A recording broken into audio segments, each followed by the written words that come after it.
ಪ್ರಿಯರೇ, ದಿನದ ಬದುಕಿಗೊಂದು ಕ್ರಿಸ್ತನ ಈ ದನಿ ನಮ್ಮೆಲ್ಲರಿಗೂ ಪ್ರೇರಣೆ ಆಗಲಿ. ಪೂಜಾ ವಿಧಿಯ ಸಾಧಾರಣ ಕಾಲದ 20ನೇ ವಾರ, ಆಗಸ್ಟ್ 19, 2025 ಮಂಗಳವಾರ. ಮತ್ತಾಯನು ಬರೆದ ಪವಿತ್ರ ಶುಭ ಸಂದೇಶದಿಂದ ವಾಚನ, 19ನೇ ಅಧ್ಯಾಯ 23ರಿಂದ 30ರವರೆಗಿನ ವಚನಗಳು.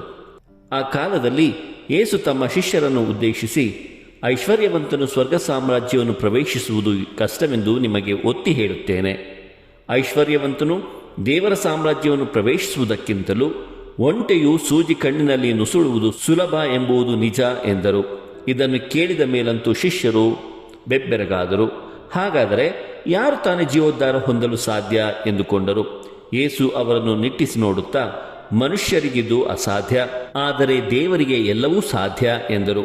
ಪೇತ್ರನು ಆಗ ಮುಂದೆ ಬಂದು, ನೋಡಿ, ನಾವು ಎಲ್ಲವನ್ನು ಬಿಟ್ಟು ನಿಮ್ಮನ್ನು ಹಿಂಬಾಲಿಸಿದ್ದೇವೆ, ನಮಗೇನು ದೊರಕುತ್ತದೆ ಎಂದು ಕೇಳಿದನು. ಅದಕ್ಕೆ ಯೇಸು, ನಿಮಗೆ ಸತ್ಯವಾಗಿ ಹೇಳುತ್ತೇನೆ, ಹೊಸ ಸೃಷ್ಟಿಯಲ್ಲಿ ನರಪುತ್ರನು ತನ್ನ ಮಹಿಮಾನ್ವಿತ ಸಿಂಹಾಸನದ ಮೇಲೆ ಆಸೀನನಾಗುವಾಗ ನನ್ನನ್ನು ಹಿಂಬಾಲಿಸಿರುವ ನೀವು ಕೂಡ ಇಸ್ರಾಯೇಲಿನ 12 ಗೋತ್ರಗಳಿಗೆ ನ್ಯಾಯಾಧಿಪತಿಗಳಾಗಿ 12 ಸಿಂಹಾಸನಗಳ ಮೇಲೆ ಆಸೀನರಾಗುವಿರಿ.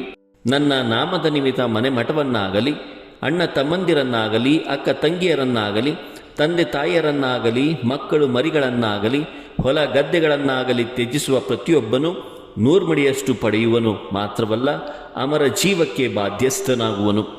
ಆದರೆ ಮೊದಲಿನವರಲ್ಲಿ ಅನೇಕರು ಕಡೆಯವರಾಗುವರು, ಕಡೆಯವರಲ್ಲಿ ಅನೇಕರು ಮೊದಲಿನವರಾಗುವರು. ಪ್ರಭುವಿನ ಶುಭ ಸಂದೇಶ. ಕ್ರಿಸ್ತರೇ, ನಿಮಗೆ ಸ್ತುತಿ ಸಲ್ಲಲಿ. ಚಿಂತನೆ: ಶ್ರೇಷ್ಠವಾದುದನ್ನೇ ಆರಿಸಿಕೊಳ್ಳೋಣ. ಪ್ರಭು ಯೇಸು ಕ್ರಿಸ್ತರಲ್ಲಿ ಆತ್ಮೀಯರೇ, ಪ್ರಾಪಂಚಿಕ ಆಸೆಯೇ ಸರ್ವಸ್ವವನ್ನಾಗಿಸಿಕೊಳ್ಳುವ ಪ್ರತಿಯೊಬ್ಬನಿಗೂ ಸ್ವರ್ಗೀಯ ಪ್ರವೇಶ ಬಹಳ ಕಠಿಣವಾಗಿರುವುದು. ದೇವರ ಅನುಗ್ರಹವಿಲ್ಲದೆ ಇದ್ದಲ್ಲಿ ನಾವು ಸ್ವರ್ಗ ಸಾಮ್ರಾಜ್ಯವನ್ನು ಪ್ರವೇಶಿಸುವುದು ಬಹಳ ಕಷ್ಟಕರ. ಪ್ರಿಯರೇ, ಯೇಸುವಿನ ನಿಮಿತ್ತ ತನ್ನದೆಲ್ಲವನ್ನು, ತನ್ನನ್ನೇ ಕಳೆದುಕೊಳ್ಳುವವನು ಯೇಸುವಿನಲ್ಲಿ ಸರ್ವವನ್ನು ಪಡೆದುಕೊಳ್ಳುವನು. ಎಲ್ಲವನ್ನು ಯೇಸುವಿಗೋಸ್ಕರ ತೊರೆದವನು ಕಳೆದುಕೊಳ್ಳುವುದಕ್ಕಿಂತಲೂ ಬೆಲೆ ಕಟ್ಟಲಾಗದ ಶ್ರೇಷ್ಠ ನಿಧಿಯಾದ ಯೇಸುವನ್ನೇ ಪಡೆದುಕೊಳ್ಳುವನು. ಪ್ರಿಯರೇ, ಅಣ್ಣ ತಮ್ಮ, ಅಕ್ಕ ತಂಗಿ ಎಲ್ಲಿಯ ತನಕ? ಕಣ್ಣು ಮುಚ್ಚೋ ತನಕ ಎಂಬ ಹಾಡಿನಂತೆ ನಮ್ಮವರು ನಾವು ಬದುಕಿರುವವರೆಗೆ ಮಾತ್ರ. ಅನಂತರ ನಮಗೆ ಬಹುಮುಖ್ಯವಾಗಿ ಬೇಕಾಗಿರುವುದು ಯೇಸು ಮಾತ್ರ. ಆತ್ಮೀಯರೇ, ಸೃಷ್ಟಿಸಲ್ಪಟ್ಟ ವಸ್ತುಗಳಿಗೆ ಅಂಟಿಕೊಂಡಿರದೆ ಅವುಗಳ ಸಹಾಯದಿಂದ ಸೃಷ್ಟಿಕರ್ತನನ್ನು ತಲುಪುವುದೇ ನಮ್ಮ ಕರ್ತವ್ಯ.